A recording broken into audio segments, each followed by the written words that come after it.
They say we'll never forget this year. The isolation, the fear, the loss. They say that 2020 will leave a permanent mark. That historians will spend decades writing about these months.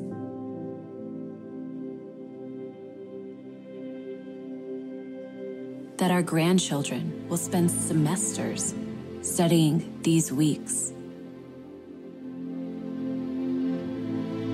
But while 2020 has broken every norm, it will not break us.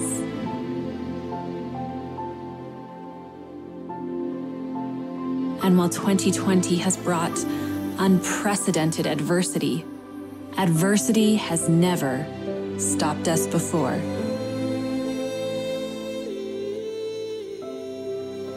And even though we're now separated, our hearts are more united than ever before. They say we'll never forget this year, that 2020 will leave a permanent mark. We wouldn't have it any other way. Today's pressure will forge tomorrow's clarity. Today's dead end will spark tomorrow's innovation. Today's resistance will hone tomorrow's strength. And today's loss will deepen tomorrow's love.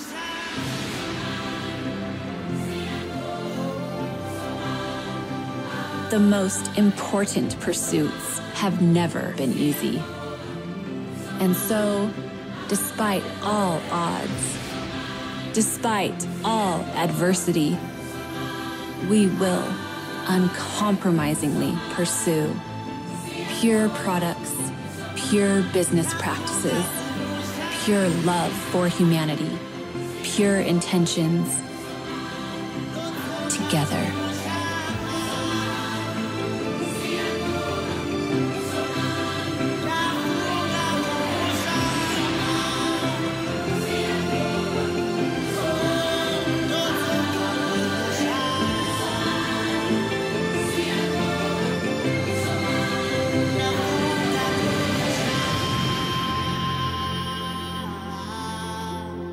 We say 2020 is just the beginning.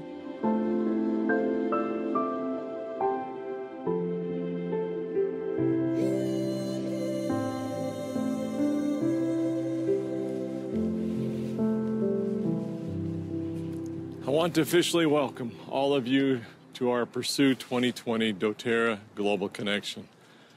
This is our biggest gathering ever, with tens of thousands of you joining us from all around the world. We've been working very hard to prepare meaningful and valuable messages and training. I suppose it's not possible to duplicate the electric-like energy that happens when 30,000 of us are gathered together in person. And like you, we are looking forward to the return of those days. In the meantime, as we gather online, I do not think any of you will be disappointed in what you're going to experience in the next couple of days. Now, we are in the middle of unprecedented and challenging times, unequaled in nearly all of our memories. Sadly, we recognize that some of you have been directly impacted by this global virus. For all of those who have struggled, suffered loss, or are working to find a foothold today, please know that our thoughts and hopes are for many brighter moments ahead for you and for your families. You have our love and support. I'm sure there are many more of you who may be experiencing significant economic stress. Few, if any of us, has escaped the fear, anxiety, frustration, or even anger that seem to be causing so much upheaval and discord in our world today. One of our goals over the next couple of days is to help restore trust and hope, perhaps something we all could use a little more of. In 2008, doTERRA was in its infancy. The United States was entering the most severe recession it had ever experienced since the Great Depression of the 1930s. Confidence seemed to be at an all-time low. I imagine that many people likely looked at me and my partners with questioning, wondering eyes, wondering why we would even consider launching a business at that time. Truth is, at least in part, doTERRA was deeply affected by our early circumstances and is what it is today because of when and how we began. doTERRA was built on a foundation of sacrifice, scarcity of resources, and gratitude. For the first 13 months of our existence, none of the founders were paid. No one received any medical benefits. We had to be very conservative and very careful with our very limited resources. We didn't know if and when the recession would end. There was no crystal ball to tell us that everything would work out in time. We just knew that we felt inspired to build something that could change the world and that would bless many lives. We knew it would take a lot of effort, and we knew it would take time. We lived the principle of delayed gratification, hoping that our money would hold out, that rewards would come later, and that we could stay true to our mission and purpose and desires of our heart. Today, some of the challenges that we face feel very familiar, but today they are global in nature, extending far beyond the United States and impacting the entire world. When we look back and see the parallels between now and then, we appreciate that doTERRA was built for times like this. Our deep commitment to purity, quality, seems to matter even more than it ever did before. Now, few, if any, could have predicted the extremes of our current climate, including us. But you can have confidence in doTERRA. We've continued to govern the company along the same principles that were so important to us in our beginning.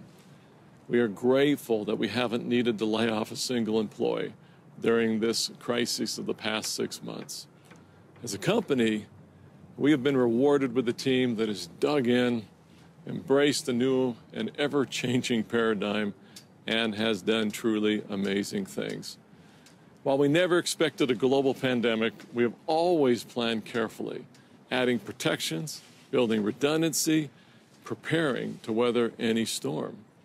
We have a plan. In fact, we have a plan B and a plan C. And because of our beginnings, this has become part of our very nature. And today, we are free to pursue our mission, striving to pursue what's pure in everything that we do. Looking back, we're grateful for the difficult times and the galvanizing effects of sacrifice and the impact that our conservative approach to business has had on our ethos and our foundation. Today, doTERRA has become the gold standard in essential oils in the entire industry. And it's not just us saying so. We've taken our global botanical network and scientific and medical partnerships places that others simply cannot go or are not willing to follow. Purity and quality are the strengths of doTERRA. And as I said earlier, now it matters more than ever. We've had to really scramble the past 6 months, working hard to meet the increased demands for our products. Our amazing team has embraced these challenges, and as you will hear from some of them throughout the event, I'm sure that you'll agree that our capabilities are greater, our supply is healthier, and production is increasing. We are significantly stronger and better prepared to meet the future challenges. Some amazing achievements have happened this past year. Despite the challenges and constraints of a pandemic, we've managed to complete significant humanitarian projects around the world. One of these is the hospital in Somaliland, serving over 500,000 people in one of the most remote and difficult regions of the world. Even the World Health Organization was stunned recently upon learning of the completion of this project. You'll be hearing more about this, as well as numerous other significant humanitarian projects around the globe, all made possible because of you, your generosity, and your passion. Nothing of significance ever happens without passion. Of late, some of our priorities have shifted closer to home. We are excited and committed to taking action and doing our part in support of our new Inclusion and Diversity Committee, helping all of those who feel marginalized are perhaps less visible. Together, we will learn, and we hope to soften hearts, to open minds, to facilitate healing. We're working to build a more united, stronger doTERRA family. Perhaps some of you have found some silver linings during this pandemic experience. Perhaps you've taken a little more time to become reacquainted with your family members and friends. Perhaps you've used this time to refill your cup and to recharge your batteries. Hindsight is always 20/20. For me, understanding the past helps me to appreciate and better understand the future. And the future is very bright. So what does the future look like? As I said, it helps to look back at the past. Almost exactly 6 years ago, Emily Wright and I were returning from the first trip to Somalia. We were gone for about 2 weeks on that trip. While we were gone, the entire company moved to this new, beautiful global campus. I remember going back to our old, now empty offices that weekend, where we had our humble beginnings. As I cleared out my office and boxed up my personal effects, I found myself completely alone in a completely empty building. As I walked around in the silence, observing the small 10-foot by 10-foot room where we had our very first product store, I found myself saying, what were we thinking? We were starting with nothing. It was a recession, so much fear and uncertainty. Yet we had hope, perhaps a fool's hope, but we locked arms with our friends who also had hope, who went on to become great leaders, influencing so many and doing so much good. Today feels like another beginning. I hope that you will look to the future with hope and join us in building your future, increasing your circle of influence, and making a difference in this amazing world. Remember, when you bring the power of the many together in your teams to form the power of one, that's when the miracles begin to happen. That's when we begin to discover that each of us possesses far more potential for influence and good than we've ever imagined. Now it's my honor to introduce Simone Lesu. Simone joined doTERRA in 2016 and has made a huge impact on the entire doTERRA family. His optimism and love of essential oils is contagious. Simone is part of everyone's family. Please join me in welcoming your host for this morning, Director of U.S. Sales, Simone Lesu. doTERRA family and friends, welcome to Pursue 2020. Whether you're a seasoned vet and you've had a handful of conventions under your belt, maybe all of them, or this is your very first one, whatever the case is, we're absolutely thrilled to have you. Now, this being a global event, we know we have a lot of people tuning in from all over the world. We acknowledge that, but drop a comment below exactly where you're coming from. Here's the thing, wherever you are and whatever time zone you're in, we hope that you're excited for an amazing event. But before we move into the action-packed agenda today, I'd like to bring it back to why we do what we do. Our mission at doTERRA is to change lives. And this is a charge that we're constantly pursuing. Pursue, the theme of this entire event. The definition of pursue is a dedicated engagement of purpose. We pursue pure products, pure business practices, pure love of humanity, and pure intentions. Now, we'll dive into what that truly means throughout the next few days, but just know that this is a beautiful, beautiful movement that millions around the world are so proud to be part of. Now, my friends, from start to end, you'll learn what makes doTERRA different, how we produce the purest essential oils on the planet, and how together we're truly making a difference on a global scale. Today, we've got panels of experts on a variety of great topics. Our founding executives will go back to the very beginning of doTERRA. You'll take a journey through our labs to different parts of the world. Today, you'll learn why purity and potency truly matter.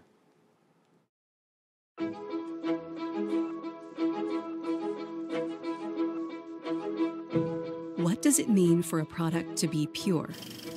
Is it the strongest? The most effective? Or does it also mean that it was the most resilient? In a world full of toxic imitations and adulterated imposters, it resisted, never allowing efficiency to give way to embellishments.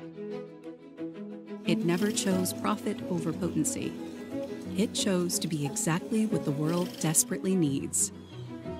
Something real. Something to believe in. Something that lifts, inspires, connects, heals. A pure product is more than just a seal on a bottle or the highest industry certifications and endorsements. It is the thousands of decisions made along the way that insisted the ideal and protected the promise. A pure product is a mission, a belief that by adding nothing, it, in turn, offers everything.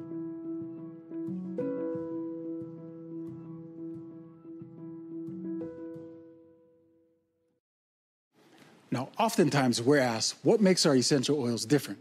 It's a common question. When you're serving your family, your loved ones, your communities, quality matters. We know our essential oils will do what we say they will do, and quality brings that confidence. This has been in the doTERRA DNA from day one.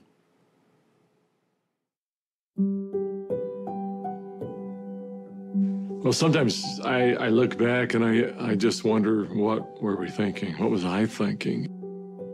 We went for a long, long period of time with no resources. And when I mean no resources, I mean no resources. People told us we were crazy to go all in.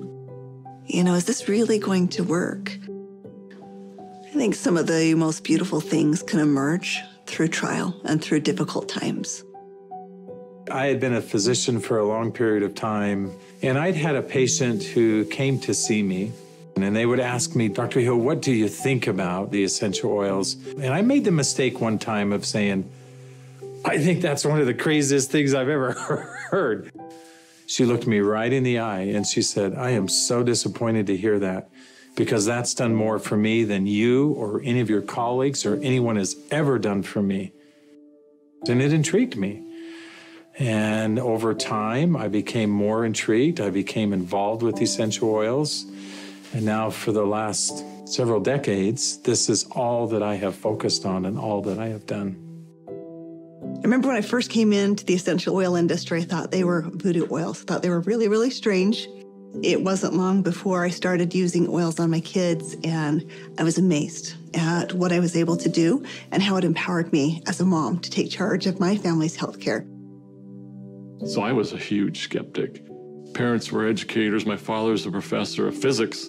So I just wasn't raised with anything but allopathic Western medicine. I learned over the years how effective they were and can be, especially if they're pure. After working 10 years in the essential oil industry, I found myself leaving for integrity purposes because I knew that essential oils had to be pure. The desire of my heart was just to go home and raise my children. And I hadn't been home very long before my husband came to me and said, there's something more you're supposed to do. And as he said this to me, I actually was very angry with him because my heart said, I want to be home with my kids. And he said, sweetheart, you're not listening. There is something you're supposed to do with Dave and Dr. Hill with these oils. And I said, what do you mean, these oils? I've tried all the essential oils out there. There's nothing that meets the quality standards our family needs to use for our health care. And he smiled at me and he said, I know. You're supposed to find them. Stop thinking with your head and start thinking with your heart. And it was in that moment that I knew. It all came together, and I had such a grand vision of going out and finding the world's most pure, most potent essential oils and educating mothers like me how to take charge of their health care. So it was in that moment before fear took over that I picked up the phone and I called Dave. And Emily Wright called me at the time and just said, what if we could go out and source the most pure essential oils on the planet and bring them to the world in a mainstream fashion? And he got really emotional. And Dave doesn't get emotional. And actually it was that right then and there. That was the genesis for me. And I kind of felt strongly like, yeah, we're going to start a company. So I hung up the phone with Dave, I picked up the phone, and I called Dr. Hill. And as I called him, I still remember he kind of giggled. And I said, Doc, this isn't funny. I'm serious about this. What if we could go out and find these pure oils like we've always wanted to do? And what if we could educate people to really understand the power behind these oils? And he said, no, Emily, I'm not laughing because I think your idea is crazy. I'm laughing because I was just getting ready to call you and ask you the very same question. It started with an initial little small meeting in an Italian restaurant. In the far corner, and we met for 5.5 hours until they finally kicked us out of the restaurant because we weren't buying food anymore. And we just started to dream. We would meet anywhere we could find some space to meet. And it was in some strange places. Of course, the basement of the Normal Library was one. We got too rambunctious and they finally kicked us out of the library. Sometimes it was in the basement of our homes. I remember not telling my kids, that I was unemployed and starting a new thing, but the dad was working on a project in the basement. As I did the business plan, I started to realize that this was going to be big. I just knew that with such a good team and product that had changed our lives, we felt like this was going to be significant. So as we began in the spring of 2008, that's when we had a massive falling out with the housing market in the United States. And there was a lot of panic and a lot of fear. We looked at starting this company. The first thing you think is, I got to raise money. I've got to get capital. And we set out to do that initially. And actually ended up, the four of us, back in New York City, visiting with some very high-profile people. And as we gathered together that next morning at that conference table, and we've got, all of these Manhattan-style managers that are meeting with us, and they quizzed us for hours. Finally, at the end of the day, they looked at us and they said, we believe that your business model is going to work. We believe that you will be successful, and we want to fund your venture. We'll give you $5 million. And we all, of course, felt extremely elated. They were willing to fund the company, but of course they were interested in 51% and control. And I just remember the feeling we had as we walked away from that conference table. And the four of us found ourselves in front of the Statue of Liberty. And I remember looking across the water. Almost as if on cue, as I recall, we all just grew somewhat silent. And as we looked out over the water, and I looked at the Statue of Liberty, what rung true to me is we're doing this to give people freedom. And if we take their money, we can't make people free. And we can't make this dream that we have a reality because they'll never allow us to bring the quality of essential oils that we know we have to have to light. Because they'll be looking for an exit strategy, they'll be looking for a return on their investment, and that can't be part of the equation. I remember standing right next to Dave Sterling, and Dave looked at me and in kind of a somewhat shocking way, he asked me, how much money do you have, Doc? And I said, I don't know. And he said, how much can you pull together? And I said, I don't know. And he asked each one of us in succession, and before we left the park that afternoon, we had made the decision that we were unable to take any resources from anybody, and instead, we would all leverage everything we have. We took the equity out of our homes, we cashed out 401ks, we liquidated everything we owned in order for this dream to come to fruition. And so as I expressed this to my wife, I remember very clearly, she just looked at me and said, well, I trust you. You'll take care of us, and we'll be fine. And we had family members even come to us to say, you're foolish. Your family is going to be homeless. So we went all in, everything. We didn't hold anything back. We thought it would be for just a couple of months that we went without any income, but it was 13 months. Those final months, we're eating almonds and yogurt and telling our kids they can't go to dance practice and they can't play sports because we don't have enough money. But having that belief that it was all going to be worth it. And I remember a day that we had $5,000 left in our account. $5,000 because we had just put together this big oil order. And we didn't know how we were going to make payroll. We didn't know how we were going to make commissions. And just to see how doors open every single time, as long as we continued to step forward, that doors open. People ask me sometimes, how are you guys able to do what you did? And, but everybody rolled their sleeves up and we did every job. We did this job, this job, this job.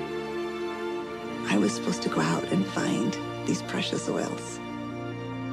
So I started calling people, and every single person would say, of course, our oils are 100% pure. And that's when I realized almost all essential oils that are sold out there are sold through brokers. These brokers were very smart people, often having very sophisticated labs. And the oils were almost always changed.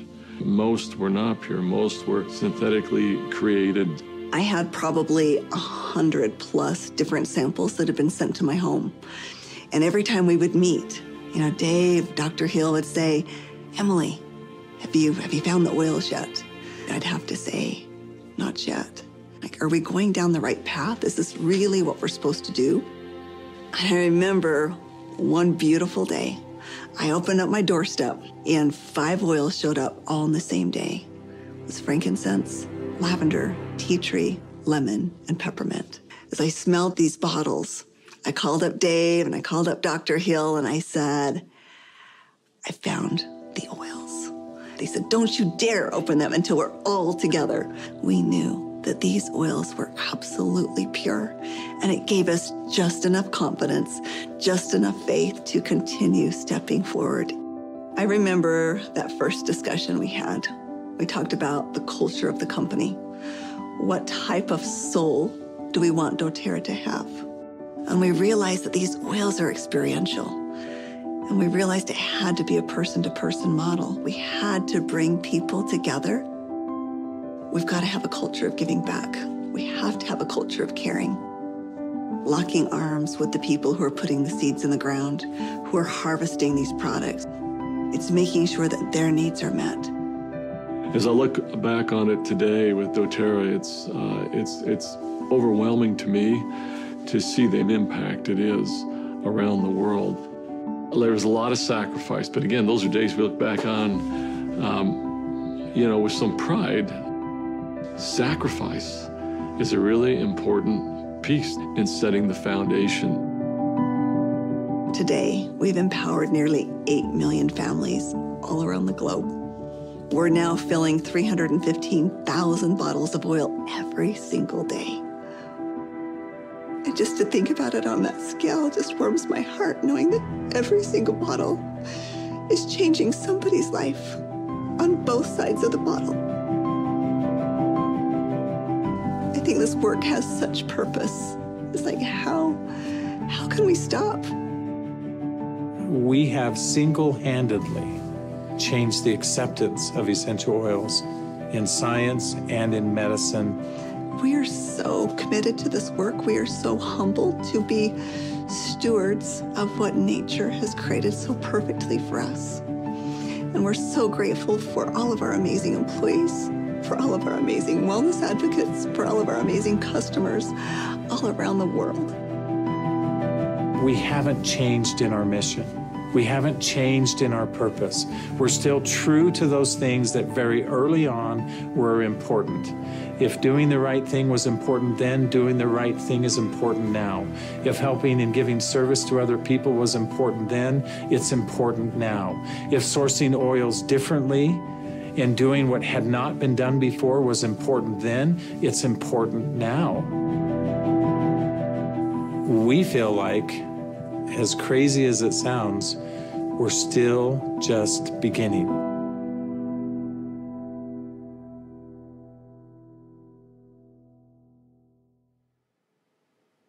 From those humble beginnings today, We welcome you to doTERRA's campus here in Pleasant Grove, Utah.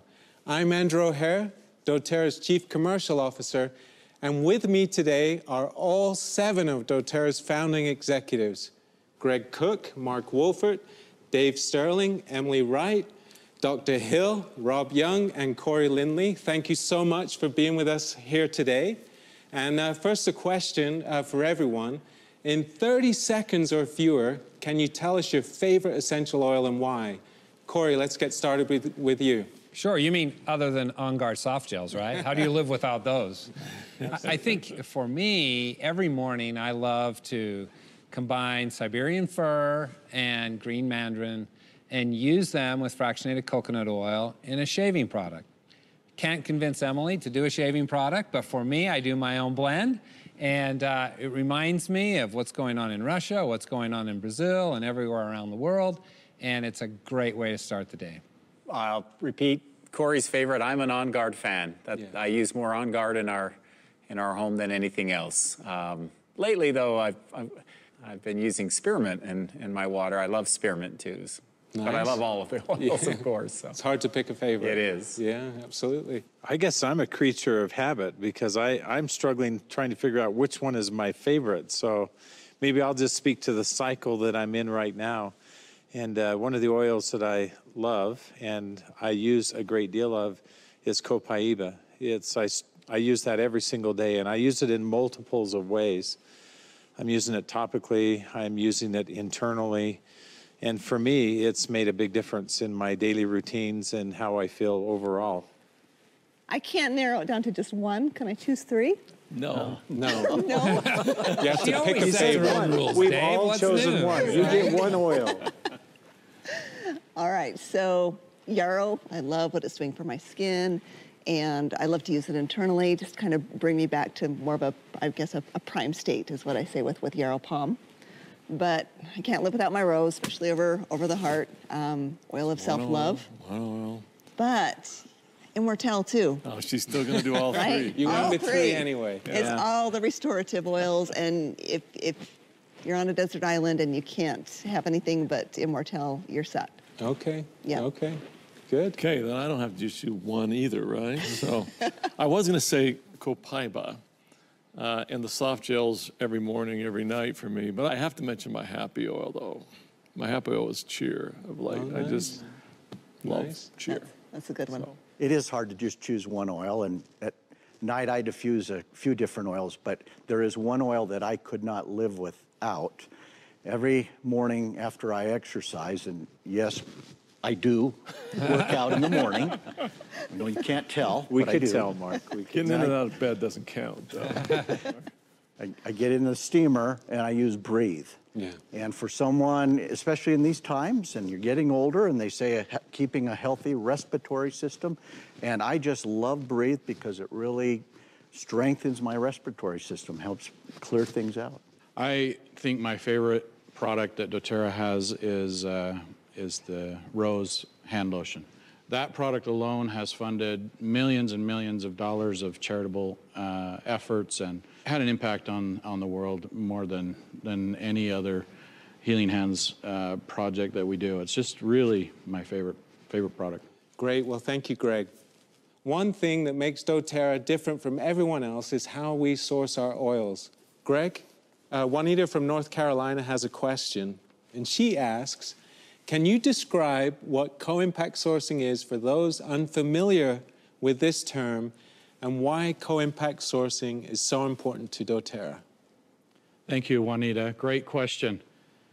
A few years ago, we found ourselves growing much greater than any other company had ever done in the essential oil world.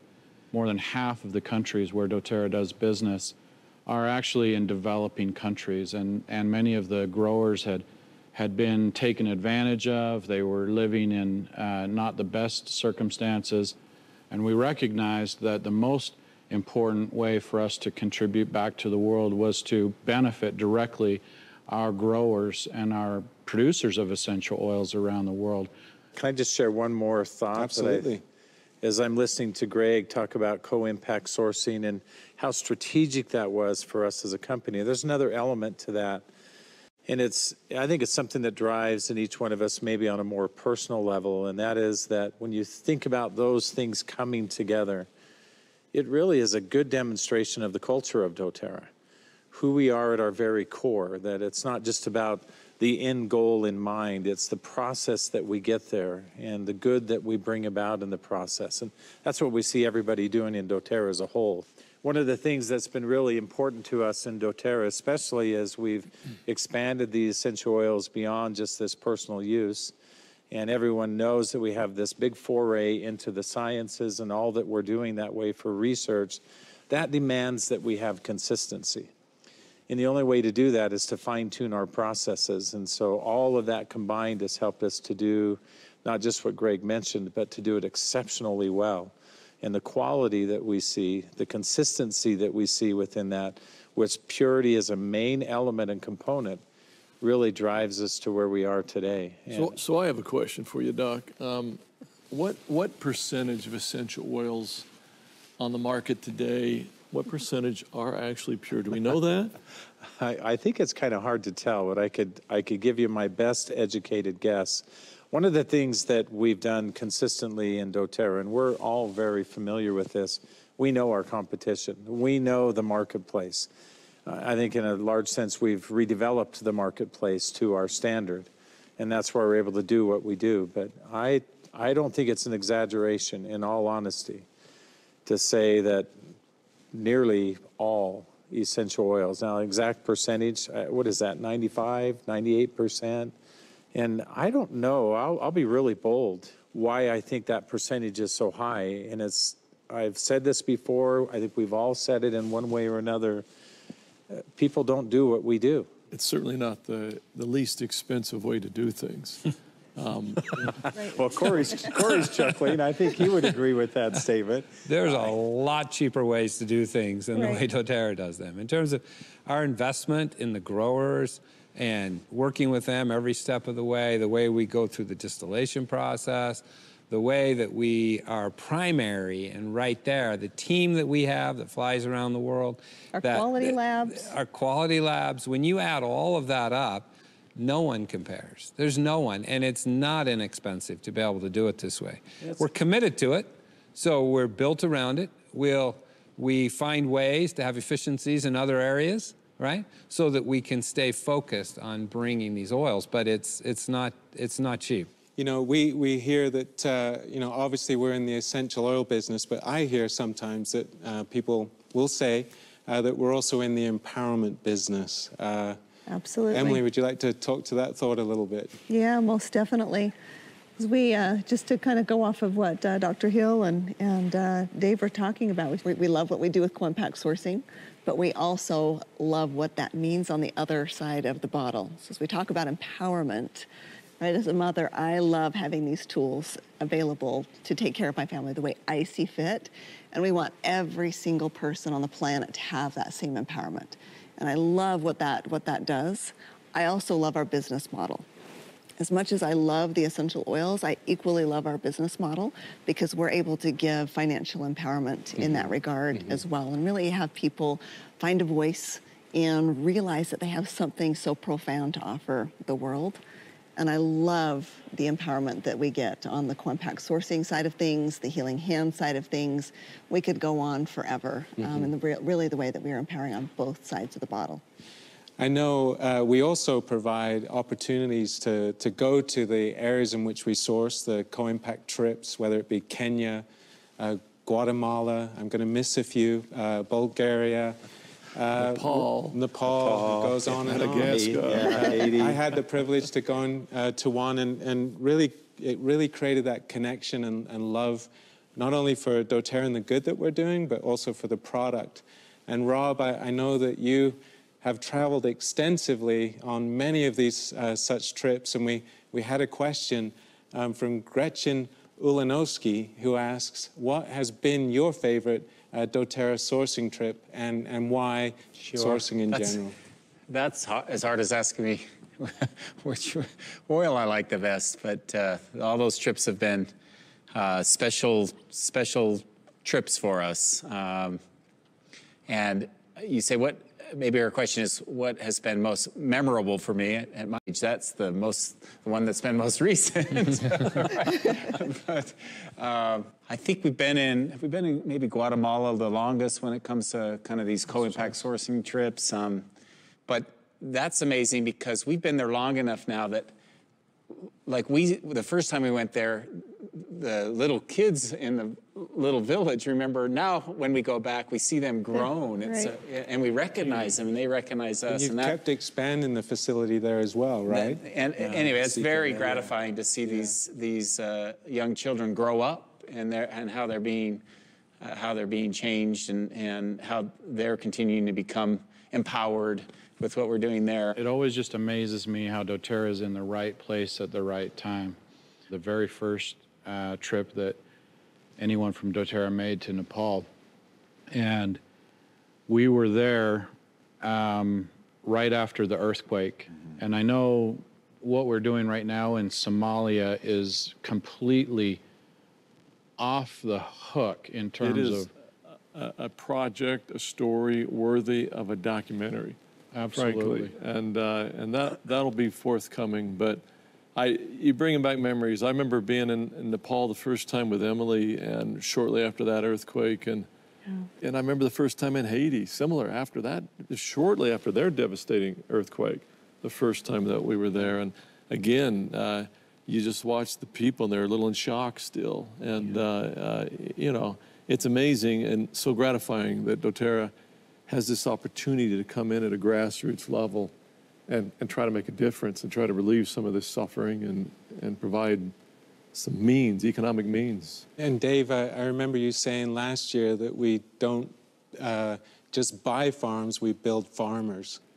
And Corey, I know you're over our global operation, and we actually had a question from Kimberly Van Sessen from Westville, Indiana, who asks, how do we choose the oils that we source? Well, Kimberly, that's a great question. It's a collaborative process. It's not just the operations team, but it's a collaborative process between Dr. Hill's science team, Emily, and the marketing team, Dave, and his experience, and everyone, the whole team comes together. We have a multitude of oil possibilities, but from a sourcing side, I will just say that we only will source oils where we can know that they're sustainable and that we're helping people and that we can supply them in a way that is ethical. Well, I like to call it the doTERRA difference. And I feel part of that difference is the impact that we're making on the ground. Mark, could you talk to a little bit to the human impact that you're seeing and how that kind of impacts your life? Well, you know, when we started this, and we, as Greg says, we didn't have very much at the beginning, but it was always our goal, our dream that someday we could make an impact, not only in the United States where we started, but all around the world. And as, again, we started to source, it gave us a profoundly unique perspective on what we have and perhaps the responsibility, the opportunity for sure that we have to share a little bit with others and help them enjoy some of the things that we take for granted. Yeah, well, thank you. We did have lots of questions on the future of doTERRA, our vision for doTERRA looking out. We had a question from Heather Rodriguez from Sparks, Nevada, who asks, where do you see doTERRA in 10 years? And what are you most excited about for the future of the company? Maybe we'll start with Greg and move around. So for the next 10 years, as more and more people continue to look for natural solutions at prices that they can afford, from a source that they trust, that relevancy of doTERRA, given our current environment and the sort of changing world that is going to be with us for the foreseeable future, makes doTERRA perfectly positioned.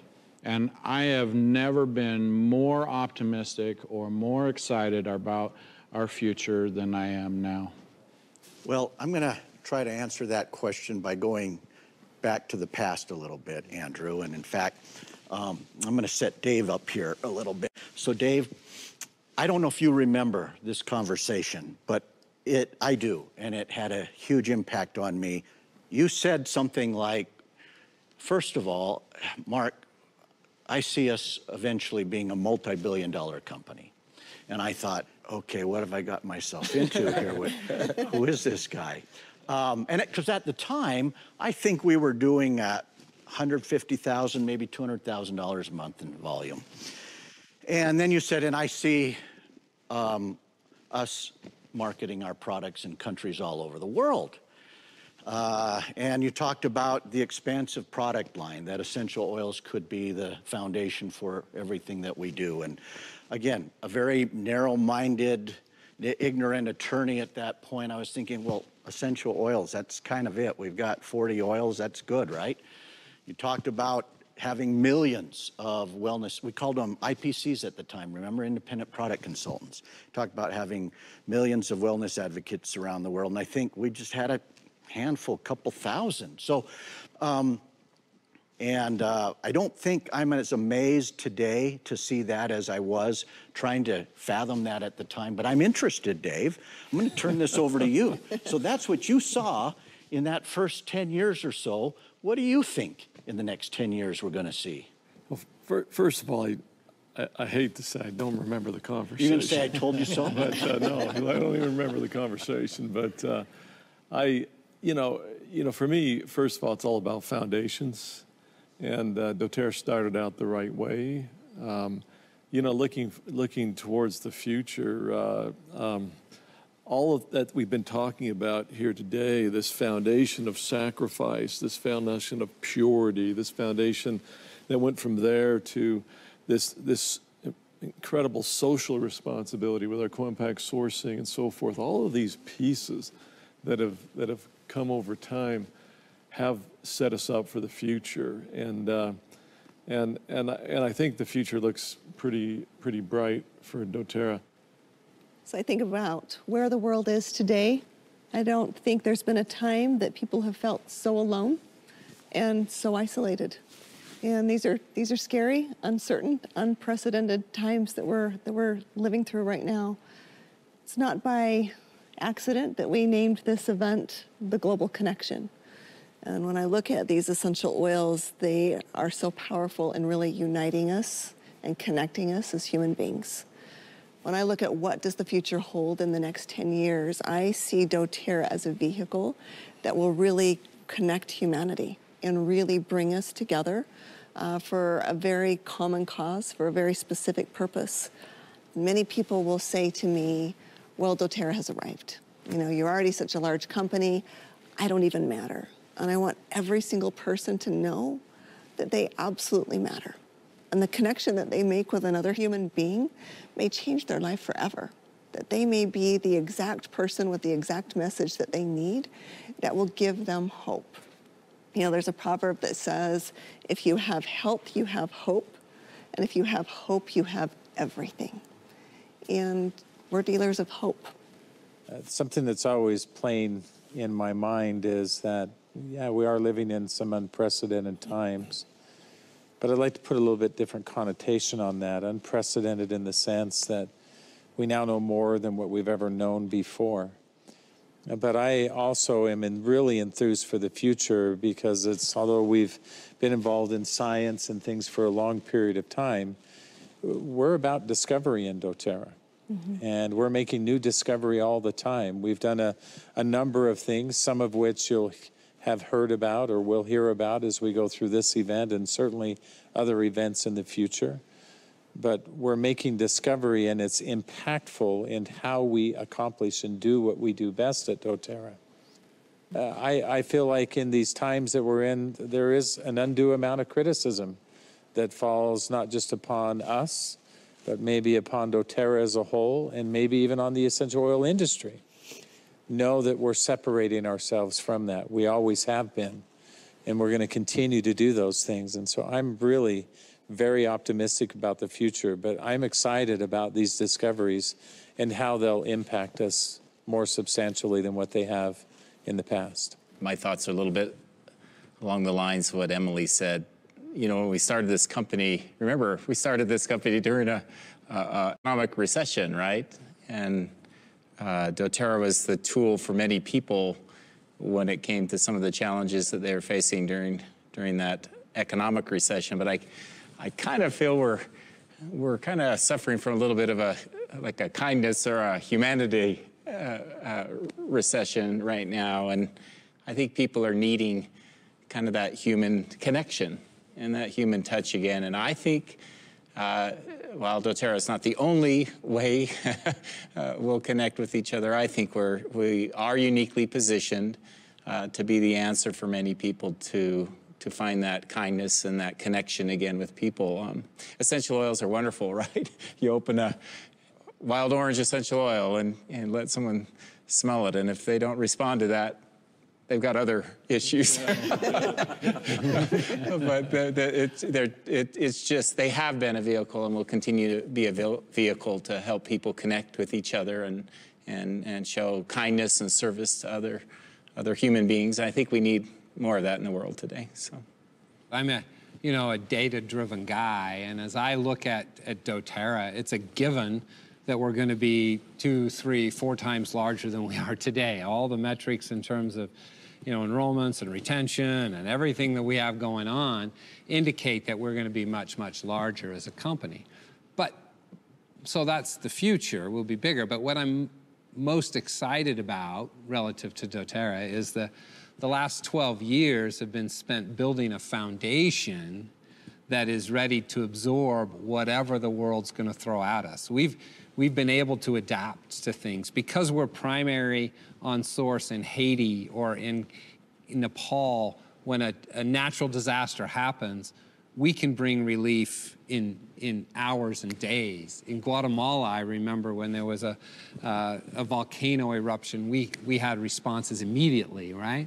And not only are we going to be much bigger, we're going to be solid, and we're going to make a difference every step of the way. It excites me to think about in 10 years from now being out with growers in other parts of the world and not only impacting 500,000 or 1 million lives or 1.5 million lives, but impacting 10 million lives and 15 million lives. And really having doTERRA make a huge difference in the world. We've made a difference in parts of the world today, and we're proud of that, and we're excited about that. But to be a player on the world stage over the next 5 or 10 years is what I believe the future holds for doTERRA. It really is amazing to see the impact that doTERRA has had these past 12 years, and yet somehow it feels as though we're just getting started. Let's continue the conversation about our pursuit of purity, and we hope from wherever you're joining us from around the world that you can feel a little more connected to us and of course the broader doTERRA community. And thank you so much to all of our founding executives. Now, an important factor in our pursuit of pure products is actually being on the ground where we source our oils. This is critical when it comes to long-term sustainability and quality. Having the chance to go to Guatemala myself, I've seen firsthand how these direct partnerships with our cardamom farmers, growers, and distillers are life-changing for everyone involved in this beautiful supply chain. Nobody knows this better than our direct sourcing team. Historically, essential oils have been brought to the market through brokers. Companies have reached out to a broker and said, I need this oil. The broker works all of his channels to find whatever oils he can and then sells them to the company and sells them as pure oils. And so the company will then sell those oils to the consumer, oftentimes thinking that they're pure oils. But when they've gone through a broker, you never quite know what's happened. One of the real challenges in the world of essential oil has been connecting the end customer with the farmer. Okay, there's the middlemen that create challenges. And with doTERRA, we're the only one in between, right? We work directly with the farmers, then it's doTERRA, and then it's the consumer. When you have other people in between, you know, the farmer may get taken advantage of. A small-scale farmer that is producing an essential oil crop in a country typically doesn't have any kind of contract commitment for what they're producing. They also are relying usually on very limited information and market information. A tremendous amount of risk of not knowing who's going to buy your crop, also having to invest your own resources, and in many cases being paid often, weeks, months, or even years after they have delivered the crops that they've produced. We're trying to reverse these limiting factors for small-scale farmers, which we do so by providing prepayments where those are empowering for the farmers, providing long-term guaranteed purchase commitments to our distillers that they then can provide onward to the cooperatives with whom they're working with. As we look at sourcing oils, right, we want to be at the source. One of the ways we could do that is to just purchase a large farm. And we could purchase a large farm, hire 3 or 4 people, and we could manage the farm and produce pure oils, right? But if we do that, we're not blessing people's lives. We're not helping people. It's these artisan farmers, these people for generations have had family farms, and we don't want to put any of these people out of business. They know how to do it. They know how to do it in a way that produces the best oils. They cultivate the plants. They care for the plants. And when it comes out of a commercial farm, it just doesn't have the same impact. And certainly we're not blessing as many lives. We do this through working globally, having a sourcing team that is working very hard and present, and even most cases living within the region where they are overseeing sourcing, and establishing relationships with these distillers that we have spent many years meeting, learning, and partnering with. One of the keys with going direct to source is to know who we're working with and making sure that the grower is receiving the money that we're paying for the oil. We buy an oil, and if we buy it from a broker, then you don't know where the money is eventually going, or if the end farmer's getting it. That's why we don't deal with brokers. In Guatemala years ago, when we were beginning to source cardamom, I was talking to growers of cardamom, and I was talking to them, and I said, we want to work with you. And they said, well, what about the coyotes? And the coyotes are people who would come around, and they were just brokers who were buying oil and taking advantage of the farmers. And I said, our goal is to eliminate coyotes. And they said, I remember one of the growers said, oh, that's going to be very difficult to do. And I said, well, at doTERRA, we like to do hard things. So we're going to eliminate the coyotes, and we're going to work directly with those who harvest the cardamom. And that's exactly what we've done over the past 6 years.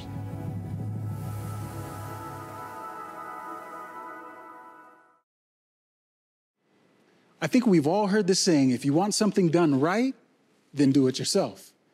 Being on the ground with our farmers, it's not that we're actually doing it ourselves, but we have the ability to influence what most companies can't or won't, or quite frankincensedly don't. Now, all jokes aside, it's the job of our sourcing team to make certain we have these beautiful partnerships and long-term sustainable sourcing. Pretty easy, right?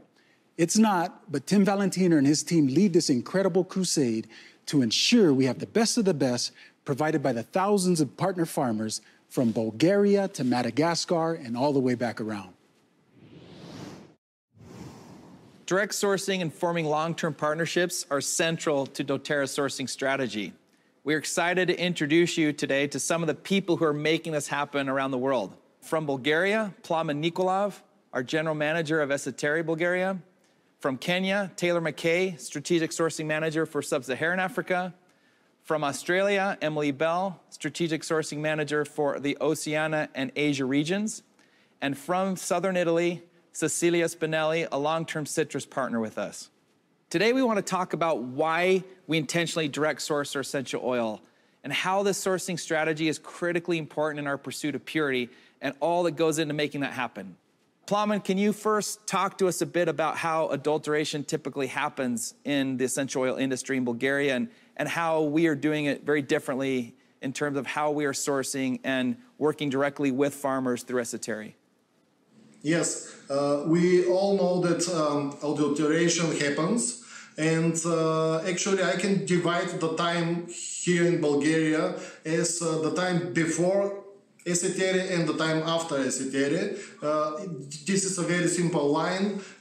Before Eseteri, I know that doTERRA was looking for partners or distillers who are eventually on the same level of understanding the essential oils, and partners doTERRA can rely on, and that was not possible. I can talk about Melissa and rose oil as example of frequently adulteration, and the reason is very simple. These are expensive oils, and every distiller and farmer actually is tempted to adulterate these oils, but and finally, as doTERRA learned that it is impossible to find a reliable partner, doTERRA decided to establish Eseteri. That was the direct reason of it. And Eseteri is an instrument to change the industry and the standards in the industry in Bulgaria. To actually create a new standard, right? A new standard, yes. We really had a difficult time finding partners that aligned with our priorities of purity, of ensuring that we're getting the best quality, but really the focus on farmers and ensuring that they were the central part of everything we were doing, that it was a farmer-focused operation first and foremost.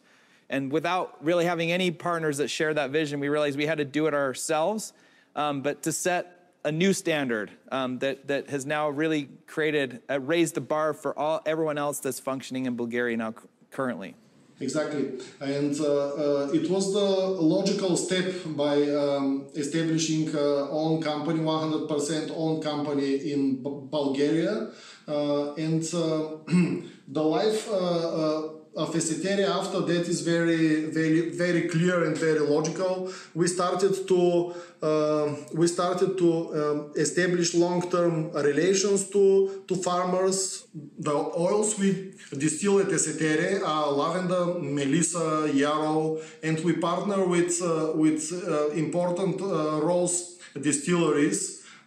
In the meantime, while the construction of our own rose distillery is still running, and we are expecting to be ready for the 2021 season of campaign of the rose.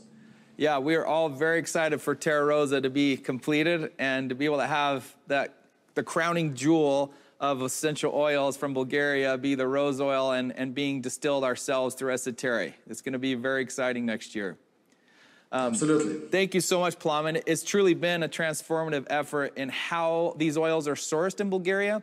And Plamen, Eseteri is the amazing place that it is today because of your incredible leadership and the amazing Eseteri team who work tirelessly to prioritize purity, but also farmers first.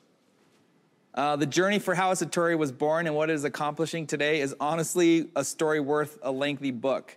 It's amazing to think back where we were just 5 years ago, and we hope that all of you have the opportunity at some point to visit Eseteri on a co-impact sourcing trip or an incentive trip to see all of this happening firsthand. So thank you again, Plamen. Welcome. Now we've been hearing this morning how rampant adulteration is in the essential oil industry. And Emily, I want to switch to you for a little bit on this topic. You've been involved in the essential oil industry for some years now, including working prior to doTERRA with a distiller that supplies us with a beautiful essential oil, but also focuses on very large fragrance industry clients. Tell us a little bit about your past work and what root causes you've seen that lead to adulteration and how prevalent it is currently. Yeah, sure. Thank you, Tim. Indeed, I previously worked for one of doTERRA's partner distiller here in Australia before I joined doTERRA and the sourcing team. So I can say that I witnessed firsthand, how serious doTERRA is about sourcing pure and natural oils. And having to do that, meaning working directly with partners on the ground, because the fact is that to avoid any risk, you can't be buying any oils from brokers, because you might face, potentially be supplied with adulterated oils that, they would have done that for their own benefit. So, yeah, working directly on the ground with the partners is definitely key. So when I worked there, I did deal with a lot of large fragrance companies as well.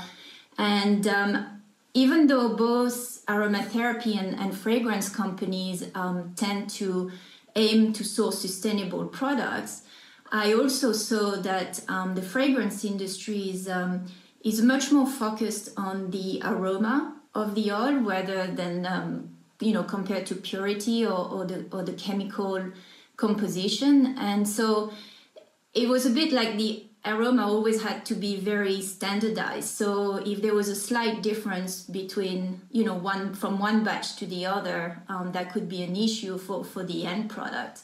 So I'm not going to say that fragrance companies actually promote, adulteration of oils, but it is a fact that they use a lot of biotech alternatives or ingredients or synthetic molecule isolates, all these kind of things, which really, give that standard aroma. So for the fragrance companies, sourcing pure and natural oils like we do in aromatherapy is not the most important things, I believe.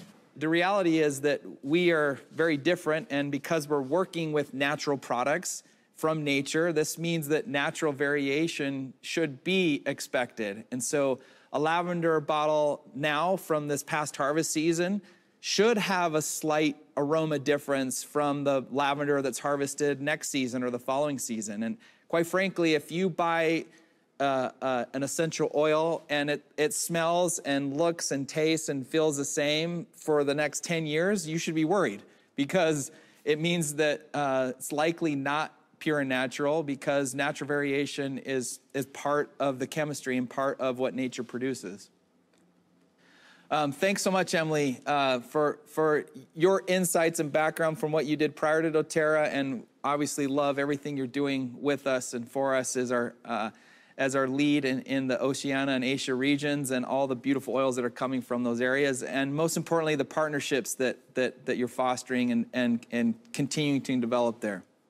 Essential oils are part of a very complex and nuanced industry indeed, with many end users such as flavor and fragrance companies, but also aromatherapy. So it is fascinating to understand that as these different industries prioritize different objectives, they have varying levels of tolerance for adulteration and standardization, which can lead to oils being mislabeled, being impure, and as a result, at times less potent. But of course, we of course have very specific objectives of purity and potency. And as a result, we've established a global botanical network of partner distillers and even our own distilleries like Esoterri, when needed, to ensure we can always get what we need, which are pure and potent oils. Cecilia and her family run a multi-generational citrus oil operation in the very southern part of the country. And one of the oils that they produce and have done for many, many years is bergamot. Bergamot is, of course, an amazing oil used primarily for aromatherapy, but unfortunately is one of the most commonly adulterated essential oils. Cecilia, can you tell us a little bit about bergamot oil from Italy and why adulteration, unfortunately, is so common with this oil? Our family company works with a vast network of citrus farmers in Italy to provide to doTERRA so special and so fabulous citrus essential oils, including lemon, bergamot, orange, mandarin, and other citrus oils. In the case of bergamot, one of the main chemical components sought from bergamot is called linalool. Unfortunately, linalool is so easy to isolate and produce synthetically, which means that many companies adulterate bergamot essential oil by adding linalool to spike it or to extend it. instead of supplying pure essential bergamot oil. It's actually very sad how much bergamot oil is adulterated. For example, in Italy, there is an estimated 300 metric tons of pure bergamot oil produced annually, yet 1,000 metric tons of bergamot oil get sold on the global market. Those numbers don't line up very well, of course. And this means that there is a lot of pure bergamot oil that is extended or adulterated and then sold to whoever is willing to buy it, whether they know that it is adulterated or not.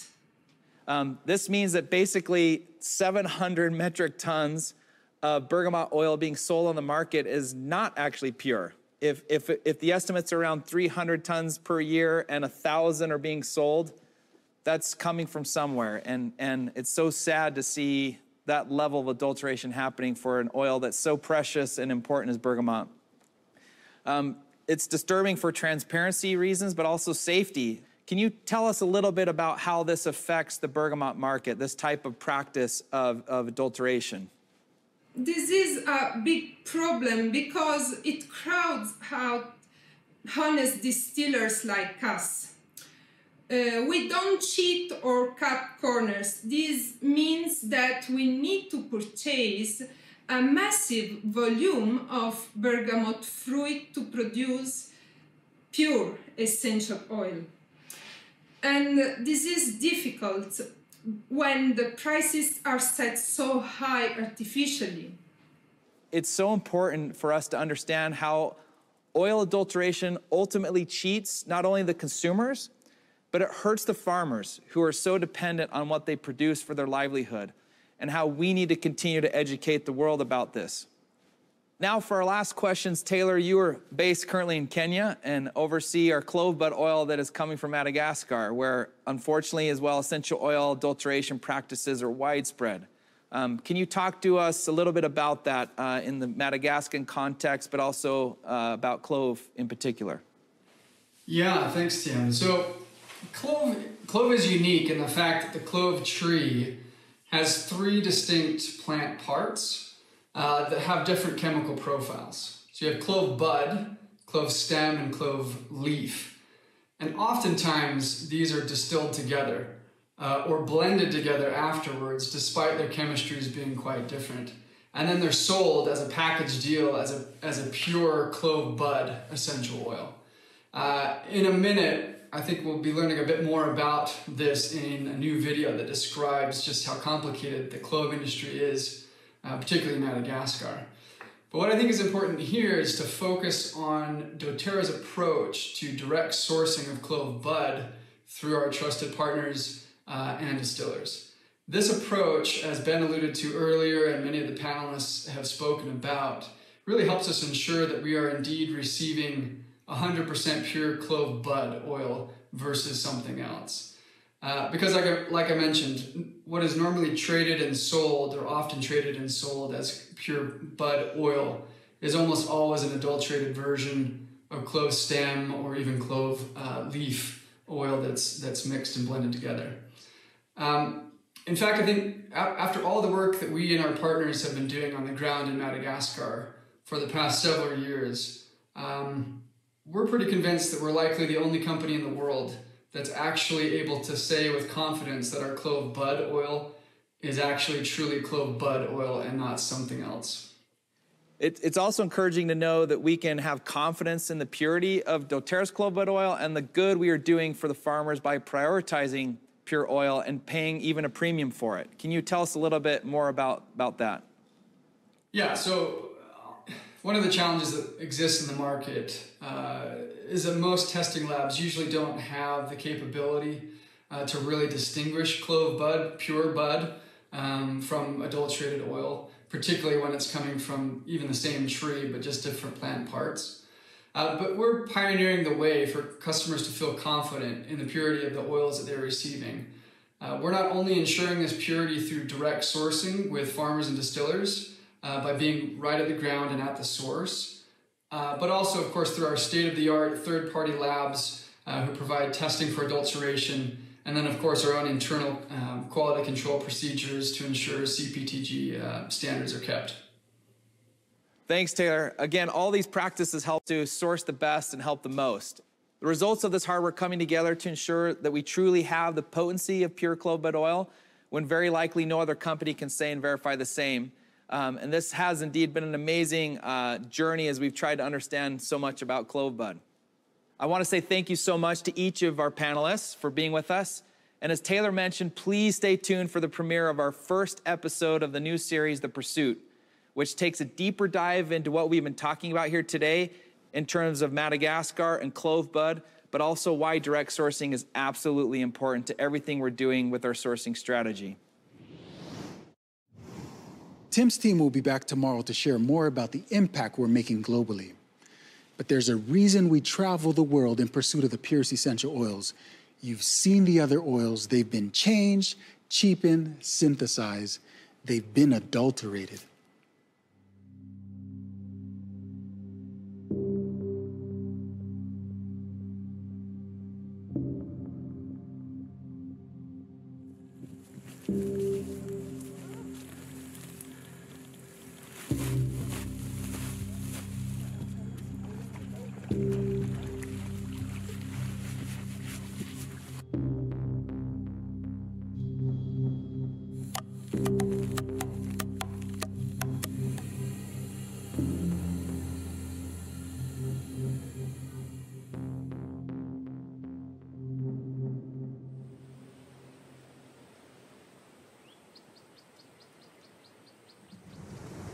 There are 18 tribes scattered across our island.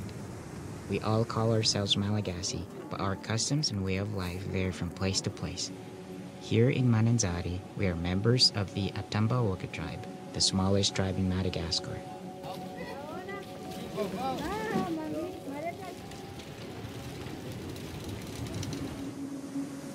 The ocean is our lifeblood here in Mananzari.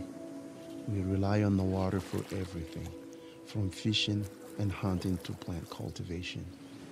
We are surrounded on one side by salt water and fresh water on the other. Some of our largest exports are coffee, vanilla, and a variety of essential oil crops like vetiver, cinnamon, and clove.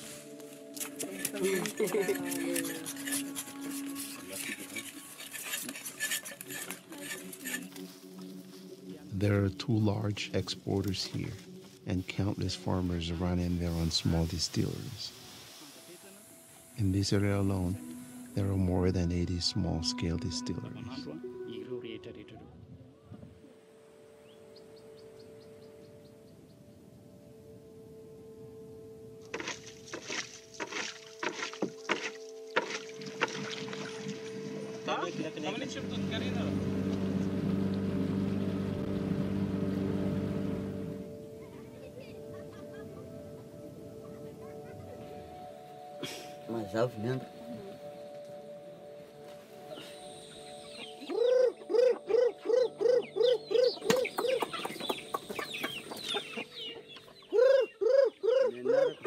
My name is Joseph Claudius.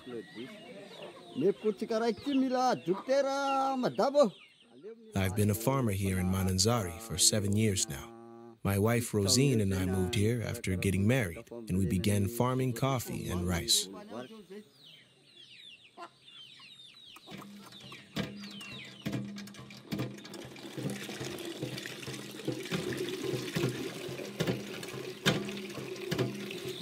We have a simple life here on the outskirts of Mananzari.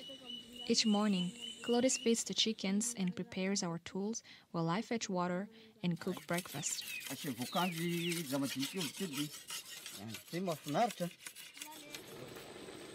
We live in a small community of close family, where we all take care of each other.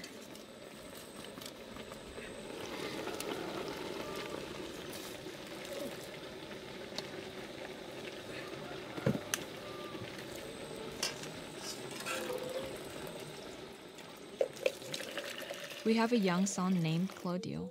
He's 7 years old.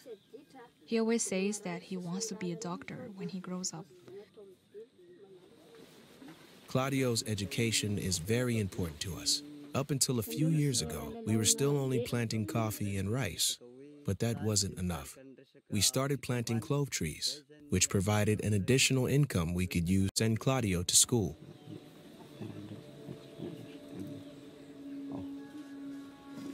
There are no doctors this far away from the city. If someone needs to visit the doctor, it can be difficult to find transportation. We hope that by sending Claudio to school, he will someday have the opportunity to open a clinic in our area.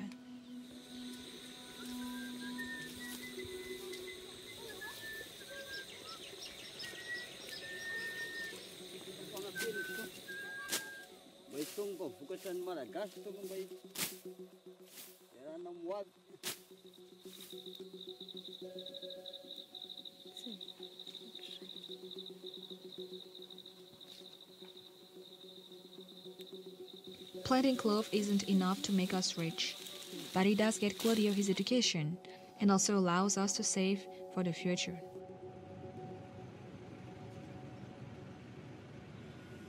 Many farmers live far outside of the city, and it's hard for them to transport their product to the market where they can be sold. Because of this, we've seen traders begin to appear in Mananzari, men who travel from farmer to farmer buying out their stock and taking it to the market. Middlemen are the biggest challenge. A trader might go to a farmer and buy out his stock of clove, then sell it in the city market for double the buying price. If the farmer doesn't sell, he risks his supply spoiling, so he is forced to make a deal. Using some basic chemistry, a trader can pad their profits even further. For a trader, it can be immensely profitable to adulterate an essential oil. When it comes to clove, for example, there are 3 parts of the plant from which oil is acquired: the stem, the leaf, and the bud. All 3 oils contain the same chemical compounds, but the amounts of each compound vary from one oil to another. The most desirable chemical compound in clove is eugenyl acetate. Its levels are highest in the clove bud. Essential oil derived from the bud is naturally the most valuable, being worth double the clove stem and quadruple the clove leaf. To some buyers, high-quality oil isn't a priority. In that kind of scenario, they may seek out a cheaper clove oil. The real problem comes when a customer asks for one thing and is given another. There's little access to chemical testing equipment in Madagascar, so international buyers often don't know if their essential oils are pure until they're personally tested. The highest quality clove oil is around 15% eugenyl acetate. There are many ways to mix oils to increase profits. Some methods are as simple as mixing clove bud with clove stem. We can keep eugenyl acetate levels within the buyer's expectations and they'd never know. Another method is to add synthetic eugenyl acetate directly to clove leaf or stem. To even a sophisticated lab, it would look like clove bud oil. The difference between pure and synthetic is almost undetectable.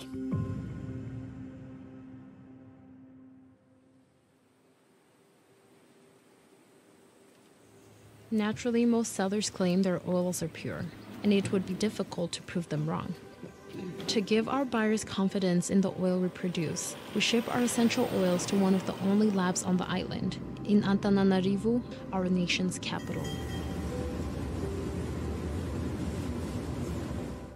The tests we run in this lab are not comprehensive, but it gives our buyers some base levels to go off of.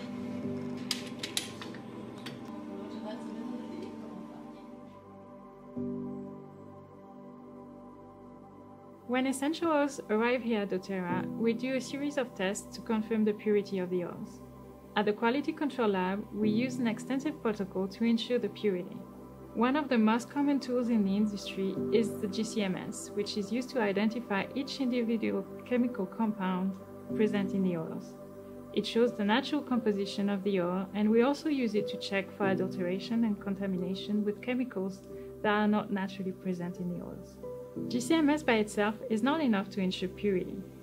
This is why at doTERRA we have additional testing that looks at organoleptic and physical properties of the oils. The last thing we do is to make sure the oils are free of contaminants, such as heavy metals, pesticides, and microorganisms. Because our sourcing team works closely with our suppliers and quality is ensured at the source, we rarely see adulteration.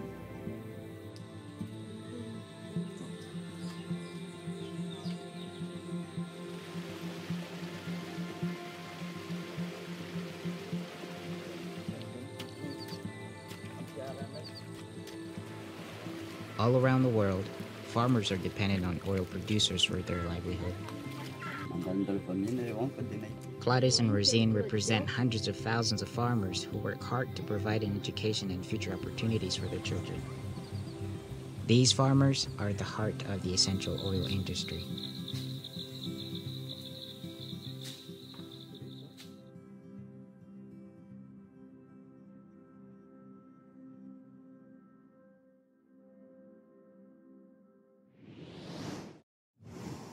Welcome, everybody.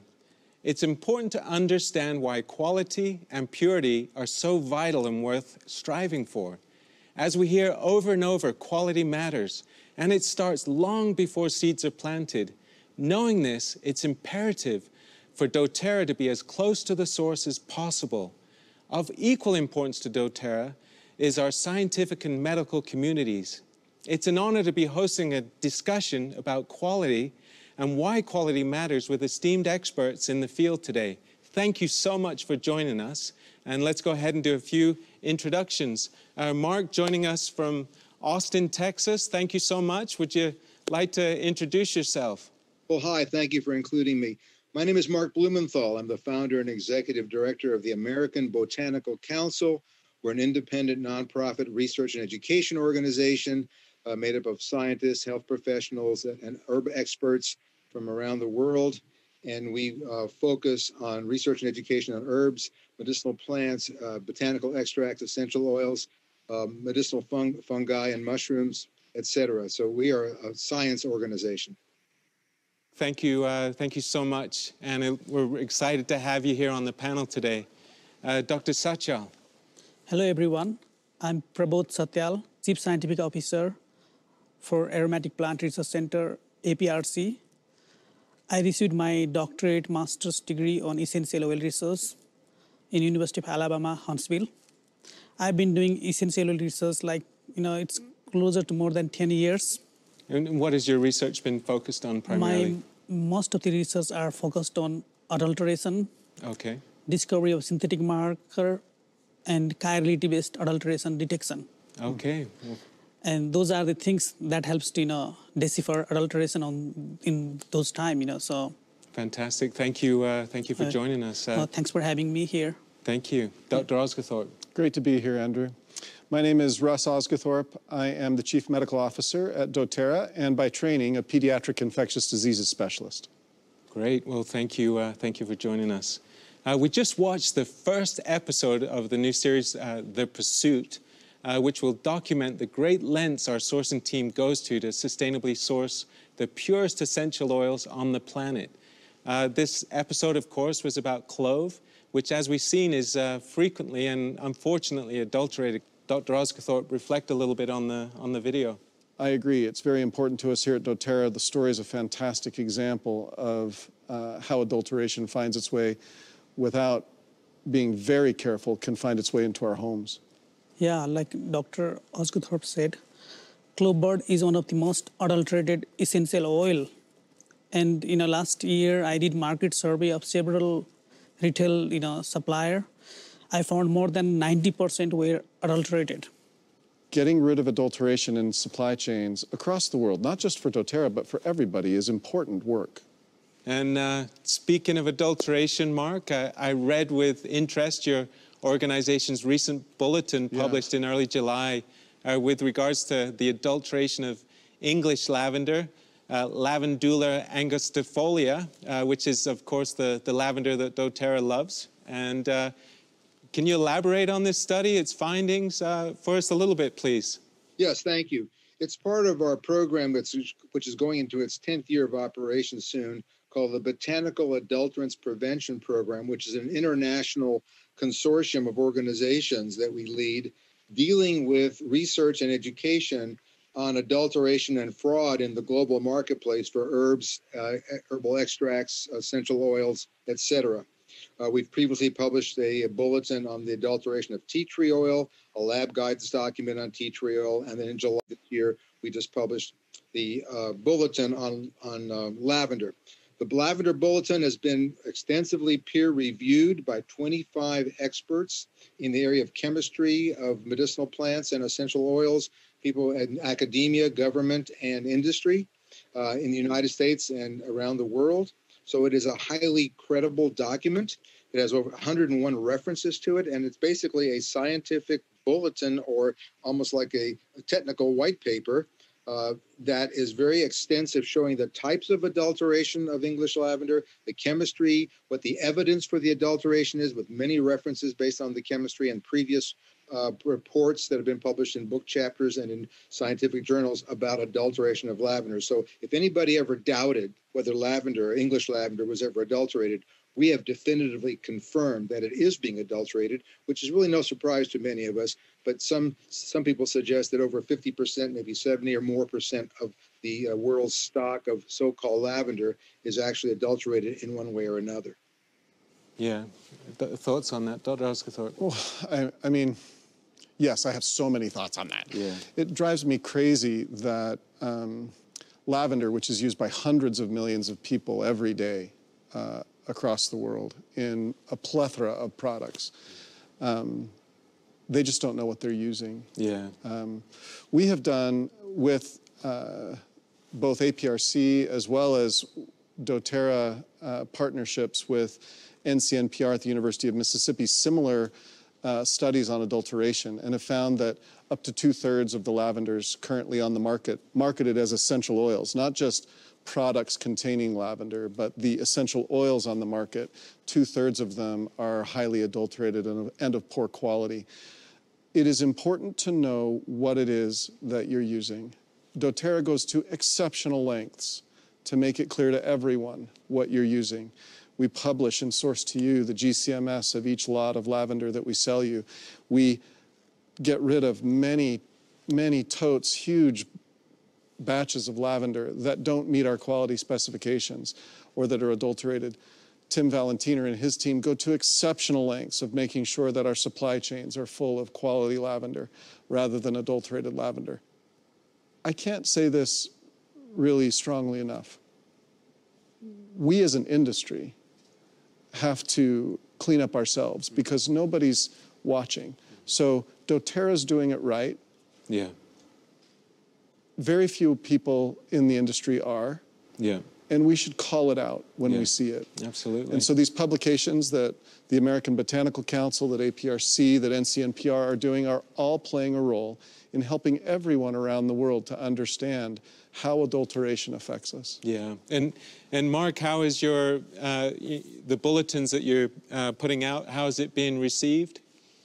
People tell us in various companies that they have reset and revised specifications for various ingredients, botanical ingredients, based on our adulteration reports, and consequently have often changed their suppliers, presumably to a better supplier, because of the information they've learned from us about adulteration. So we believe we're having a positive impact, which in the long run, at the end of the day, is good for the consumer. Yeah, absolutely. Yep, a report like that has to be produced a lot, you know. Yeah. Not only lavender, I was asking him to, make more. Yeah. Yeah, there are a lot of problems on industry. I know last year you conducted a market study on lavender. Mark alluded somewhere between 50 and 70% on the market potentially being adulterated. What was sort of the findings for your market study that you conducted? We did on 50 companies. Yeah. Around 78% were adulterated.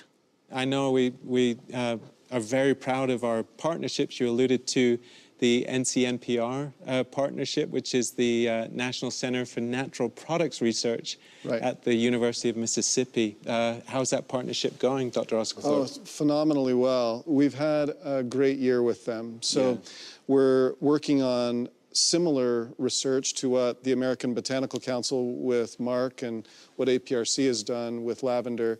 We're also helping to fund and support research into lavender adulteration.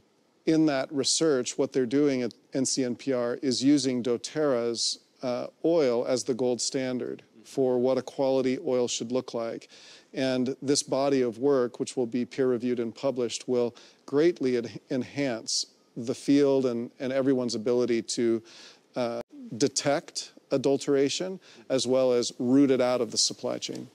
A couple of years ago, there were some scientific reports made with regards to lavender that caused some concern with our customers and the general public. The issue in question was that lavender was causing breast development in young boys. Specifically, the study mentioned that boys were exposed to lavender fragrance containing products such as colognes, shampoos, and soaps. Mark, I know you've studied this issue and that your organization is preparing to release a paper soon on this issue. And would you like to kind of elaborate a little bit on that for us? Yes, thank you. And let me just say that the paper has not been completed. We're waiting for some more laboratory tests. It has not yet been submitted to a peer-reviewed journal. So we always want to be careful about discussing something before it's been peer-reviewed. So basically what we have is misreporting in the medical literature by well-meaning people who are clinicians or basically reporting what they saw, and they see that the kids were taking or bathing with lavender fragrance materials, which when they took the materials away, some of these symptoms stopped. So there was definitely a certain association that may be causal related to these materials, but they did not contain, in the best of our knowledge, any essential oil of lavender, but may have contained some synthetic lavender type fragrances as well as any other types of materials that you find in cosmetics. So it's difficult to really pinpoint what the putatively offensive material might be, but it's not essential oil of lavender to the best of our knowledge. Yeah, I agree with you, Mark. I agree that if you're going to implicate a particular ingredient in a long list of ingredients in a product, you should prove that that ingredient is there before you write the article. Well, thanks, Mark, for all of the great work that you're doing at the American Botanical Council. Agreed. And we really appreciate kind of you pioneering these efforts for so many years. Prabodh, quality and purity, why does this matter for the customer? Because when you go and buy in market, when you are going to buy apple, don't buy the orange, you know. Yeah. Because most of the essential oil companies are selling their oils are 100% pure and natural, but they are not. Yeah. You know, and you are being cheated by the retailer or seller. Yeah. So that's not fair, you know. Like Dr. Osgothorpe thinks adulteration is criminal. Yeah. I do also think the same way, you know. Yeah. Okay, fantastic. Yeah. Well, conclude us here today, Dr. Osgothorpe. I think the reason that it matters, Andrew, is it's a safety issue. Yeah. If you don't know what you're putting on or into your bodies, you could potentially be doing harm. Knowing what is in the bottle is the foundation of safety. Thank you, and thank you all for joining us here today. This has been a fantastic and insightful discussion, and what separates doTERRA in this industry is our pursuit and commitment to purity. We hold ourselves, our supply lines, and our products to the highest standards. And every oil in every batch is 100% pure, guaranteed by our rigorous testing process. And of course, as we've seen today, the fantastic team in the field there being as close to the source as possible. And now we're going to take you into the lab to help you understand the meticulous and painstaking efforts, as Dr. Osgothorpe laid out, that doTERRA goes to in order to bring you pure and efficacious products. All right, guys, so we're here at the doTERRA lab, and this is where we test all of our oils to make sure that the chemistry is optimal and there are no contaminants. Now, we run this several different times along the manufacturing process, just to be sure. You can never be too sure. But that, my friends, is the Certified Pure Therapeutic Grade Difference, also known as CPTG. Now, speaking of C, I see Cecile here, and she's somebody who understands this a lot more than me. We're grateful to have you, Cecile. Ça va bien? Très bien, et toi? How are you? I'm very good. But talk to us, my friend. What do you have for us today? Today I would like to show you the labs. We have 3 different labs, and I'd like to start with the chemistry lab. It's where we test for the natural composition of the oils and also potential contamination. Would you like to go and see it? I'd love to. Let's go. Let's go. Dakota. Hey. How's it going? Fantastic. All right, so Cecile told me that you would take care of us as far as understanding physical testing and what that means. Totally. Can you enlighten us? Definitely. So every oil that comes through the chemistry lab first has to undergo a series of physical tests. So we'll look at things like appearance, color, aroma, very basic physical properties to make sure that the essential oil is pure. After these tests, we will take them through a series of instruments that will give us a next level of understanding, again, to evaluate their purity so that we can catch anything before it goes on to the next step. And the next step is GCMS. Exactly. So all of this is happening way before GCMS. It is. I gotta check this out. All right, guys, so we just got done with physical testing. Now we're on to the next phase, which is GCMS. We have Beatrice here. She's our expertise. Really simply, what is GCMS? GCMS is a test that we do that tells us the content of the oil specifically. What it does is we will put the oil into the GCMS and it runs through this column that is really long and really, really thin. And it helps us separate the oil into individual compounds that will show us, as it detects it here in a mass spec, what it looks like. And all these peaks will tell us what it is as we compare them to a standard library that we have of known spectra. And then we'll have a report that will come out called the chromatograph. Okay, so we basically break down each oil into its individual components, yes. And then we're able to compare that to a validated database where we understand the exact benchmark we're looking for. Exactly. Here's a question for you. What if we know or we see that an oil doesn't meet that benchmark? If that happens, then we'll have an investigation open, and then our quality assurance department will start to review the whole process. But we also have a lot of different tests that we do that would help us solidify, and we can go check that out, actually. Let's go. So right here, we have the ICP-MS. And the GCMS is nice. It gives us what we want to know in an oil, whereas the ICP-MS shows us what we don't want in an oil, like harmful substances like lead or mercury, things like that. So our sample will get dissolved in very concentrated acid. It dissolves it, and so it's easy for us to run through the plasma beam, and it will then separate and get detected on the detector. And then we will see the concentration of each of these elements. Okay, so what I understand is GCMS alone is not enough. So by implementing this technology, we're able to ensure quality and safety even more. Exactly. All right. Well, thank you for your time. I've learned a lot, but I'm gonna go find Cecile because I think there's still a lot more we need to get into. Thank you. All right. Hi, Simone. How was it? It was good. I'm not gonna lie, there were a lot of details, but I pretty much got it all down. Awesome. I'd like to show you more. We have the EM lab here. EM is for environmental monitoring. We test the water, we test the air, and also the surfaces, just to make sure everything is clean in the manufacturing process. Robert, how's it going, my man? All right, how are you? Good, I'm good. So I was just with Cecile, and she mentioned that we test water, surface levels, and air samples? I gotta be honest with you, I don't fully understand why we're testing water.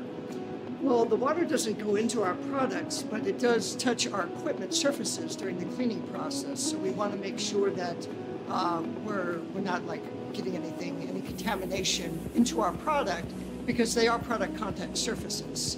So product will come in contact with those surfaces. So we want to make sure that they're clean and good to go. Makes sense, makes sense.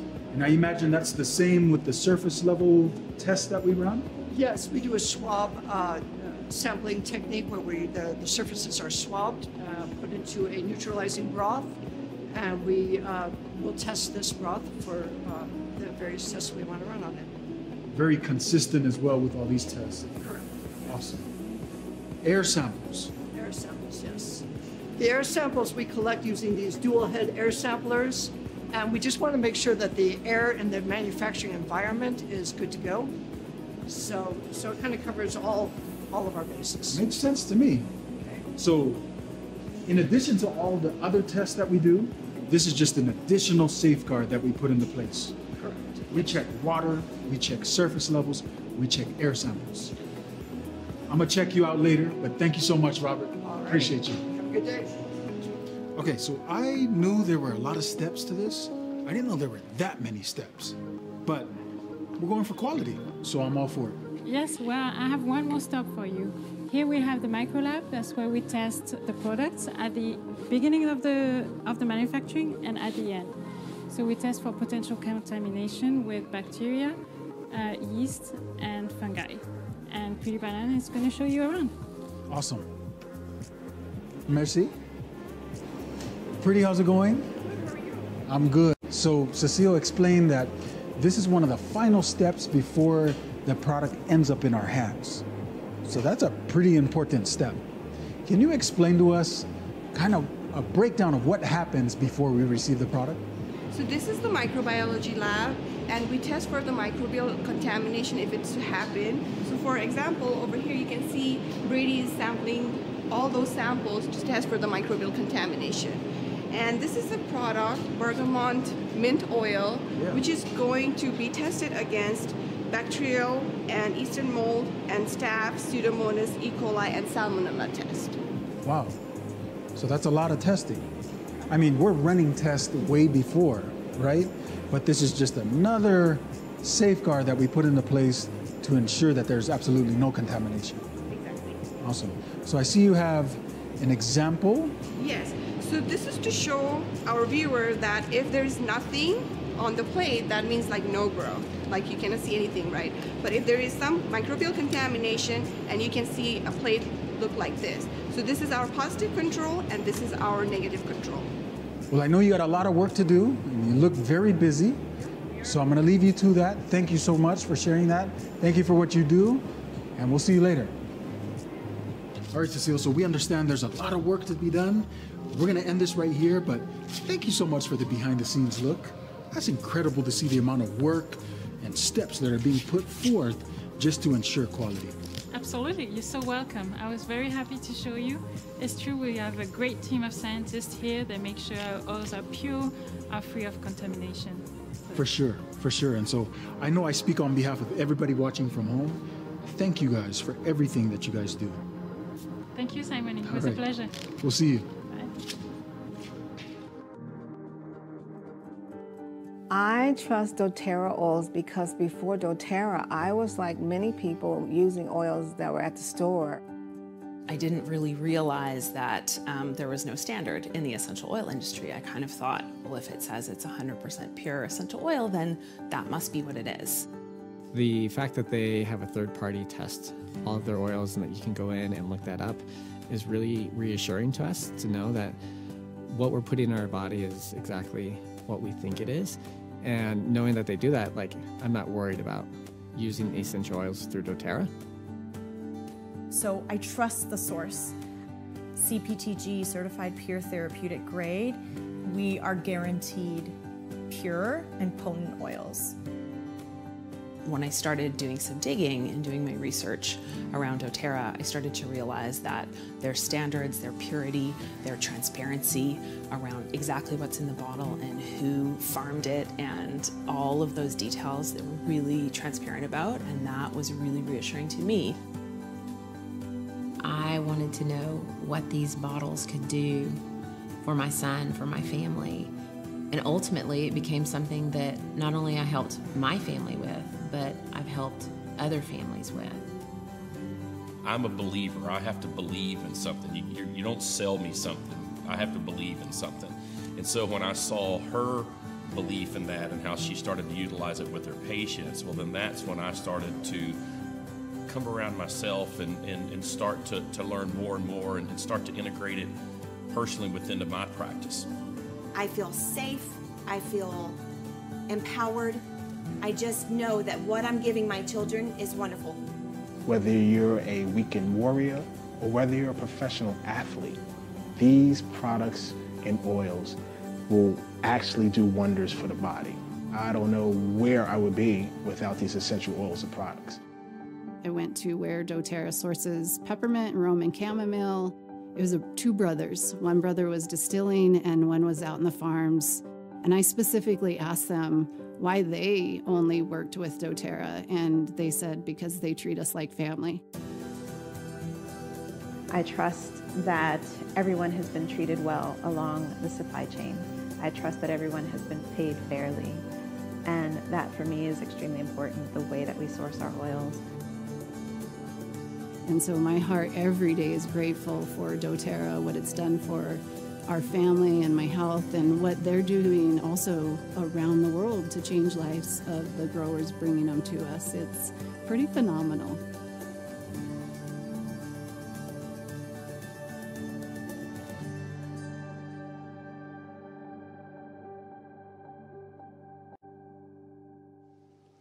If there's one thing I want you to take away from this, it's that people are at the heart of everything we do. It's been this way from the very beginning. We source our oils the way we do because it builds communities. We make sure every bottle is pure because you use oils and your loved ones use them. It may not be the easy way, but it's the right way. But we're just getting started. There's so much more to look forward to this afternoon and tomorrow. Dr. Hill's gonna walk you through the cycle of immunity, and we'll see the specific essential oils you use each day to build up your immunity. When you build up your immunity, you can then build up your community. You know what I'm saying? We'll also go to unveil the latest research on doTERRA On Guard that might be surprising to the world, but they're things we suspected for years. We'll see you this afternoon at 2 p.m. Mountain Daylight Time.